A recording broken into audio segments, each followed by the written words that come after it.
कानपुर देहात के अकबरपुर कोतवाली क्षेत्र में धर्मांतरण से जुड़ा एक सनसनीखेज मामला सामने आया है, जिसने प्रशासन और आम जनता दोनों को चौंका दिया है।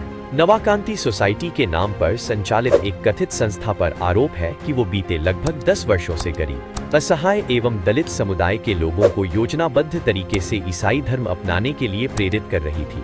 इस पूरे नेटवर्क का खुलासा राम भरोसे नामक व्यक्ति की शिकायत के बाद हुआ, जो स्वयं कई वर्षों तक संस्था से जुड़ा रहा और बाद में सच्चाई सामने आने पर पुलिस के पास पहुंचा। शिकायत के अनुसार शुरुआत में सिलाई, ब्यूटी पार्लर, हेयर कटिंग व अन्य कौशल प्रशिक्षण के नाम पर लोगों को जोड़ा जाता था। बैठकों में हैंडपंप, घरेलू उपकरण, रोजगार के साधन और आर्थिक सहायता दिलाने का लालच दिया जाता था। जो लोग अन्य लोगों को संस्था से जोड़कर लाते थे, उन्हें प्रतिमाह 6,000 रुपए तक देने का प्रलोभन दिया जाता था। आरोप है कि धीरे धीरे बैठकों का स्वरूप बदलकर धार्मिक सभाओं में तब्दील कर दिया जाता था, जहां बाइबल पाठ, ईसाई प्रार्थनाएं और धर्म परिवर्तन के लिए दबाव बनाया जाता था।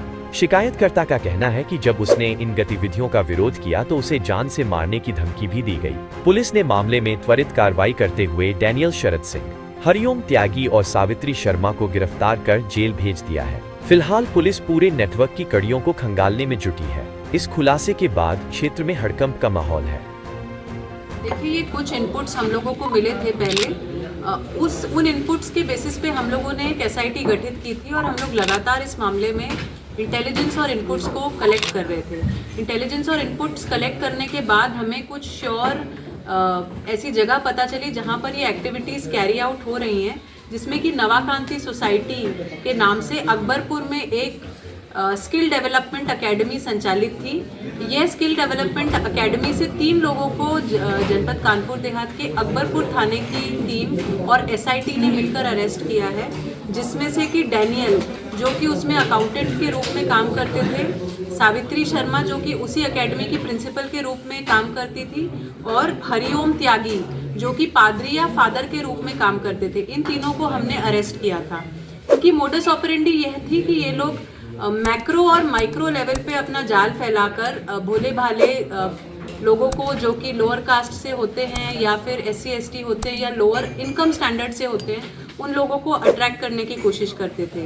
ये लोग कई स्किल डेवलपमेंट के नाम पे, जैसे कि सिलाई, कढ़ाई, अन्य सॉफ्ट स्किल, इन चीज़ों के लिए लोगों को अट्रैक्ट करते थे, अपने पास लाते थे और कई क्लब्स चलाते थे, जैसे कि अवाना क्लब, जो कि बच्चों का क्लब होता था, या फिर ग्रह कलेशिया, जो कि ग्राम लेवल पे या घर लेवल पे पूजा पाठ का क्लब होता था, बाइबल रीडिंग सोसाइटी, इन सब को संचालित करके लोगों को अट्रैक्ट करते थे अपना धर्मांतरण करने के लिए। इसके अलावा ये हैंडपंप, छोटे और बड़े, और सिलाई मशीन, इन सब को दे करके भी लोगों को आकर्षित करते थे, प्रलोभन देते थे, और प्रलोभन के बाद जब थोड़ी सी इंटीमेसी बढ़ जाती थी तो बैप्टिज्म की प्रक्रिया से उनका शुद्धिकरण करके उनका धर्मांतरण करने की प्रक्रिया को अंजाम देते थे।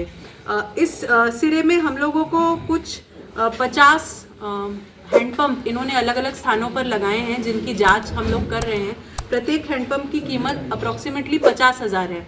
इसमें और कई कड़ियाँ हो सकती हैं जिसके ऊपर हम लोग जांच कर रहे हैं, स्पेशली इनके बैंक अकाउंट्स और इनके यहाँ से जो भी लिटरेचर इनकी नवाकांति सोसाइटी से मिला है, उस पर हम लोग जांच कर रहे हैं। नवाकांति सोसाइटी पूर्व में एक स्कूल के रूप में यहाँ पर संचालित था, जो कि कोविड में बंद हो गया, और उसके बाद हाल ही में एक स्किल सेंटर के रूप में, और उसके पश्चात धर्मांतरण के और अन्य प्रक्रिया बाइबल रीडिंग के लिए उसको यूज़ किया जाने लगा। इसके अन्य लिंक्स को भी हम लोग डेवलप करके और यदि कोई अपडेट्स होगा तो उससे भी आपको अवगत कराएंगे। पुलिस ताश में बताया कितने लोग अभी तक धर्मांतरण कराए लोगों ने? ये अब जांच का विषय है, क्योंकि इसमें कई फिलहाल जो पेपर्स मिले हैं और जो आईडीज़ मिले हैं, आईडीज़ जो वो लोग कलेक्ट कर रहे थे, इन सबको जांच करके हम लोग, क्योंकि कल ही ये मुकदमा लिखा गया है, इसमें और डिटेल्स निकाल करके हमको दोबारा आपको अवगत करें। कितने जिलों में चलता था ये काम इनका? देखिए, ये हो सकता है ये इंटर डिस्ट्रिक्ट कार्य हो इनका, क्योंकि कन्नौज में जो वर्क हुआ था उससे भी हमारे जनपद का लिंक है। तो इसको हम लोग और डेवलप कर रहे हैं कि ये लोग कहाँ कहाँ पर इस कार्य को करते थे। जो इसका मेन लिंक है, जो इसका रजिस्ट्रेशन है स्कूल का, वो मछलीपट्टनम आंध्र प्रदेश से है। तो हो सकता है इसके और भी बड़े लिंक्स हो, जिसको कि हम लोग वेरीफाई कर रहे हैं। मैम, इसमें विदेश से पैसा कहीं तो ऐसा तो फंडिंग विदेश से हो रही हो? इसको हम लोग बिल्कुल वेरीफाई कर रहे हैं, क्योंकि जो हमें कुछ फ़ोटोज़ उपलब्ध हुई हैं, जिसमें कि 15-20 और कुछ फ़ोटोज़ में 40 लोग एक साथ बैठ के बाइबल रीडिंग कर रहे हैं, जिसमें कुछ विदेशी दिखने वाले लोग भी उस प्रेयर मीटिंग में मौजूद है। तो इन फोटोज का आकलन कर रहे हैं, साथ ही बैंक अकाउंट्स का हम लोग आकलन करके फैक्ट्स के बेसिस पे आपको आगे अवगत तो करें। इनके बैंक अकाउंट में कुछ पैसा मिला अभी तक? कुछ बैंक अकाउंट की डिटेल हमारे पास है, जो कि अभी हम लोग विवेचनाधीन है वो सारी डिटेल्स, और इसके बारे में आपको फिर से अवगत करें। किन लोगों को टारगेट करते थे?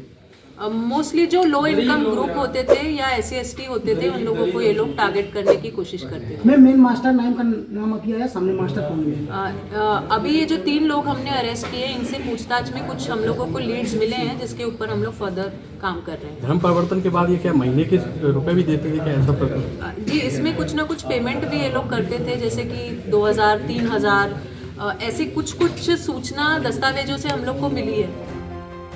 कानपुर से इब्ने हसन जैदी की रिपोर्ट।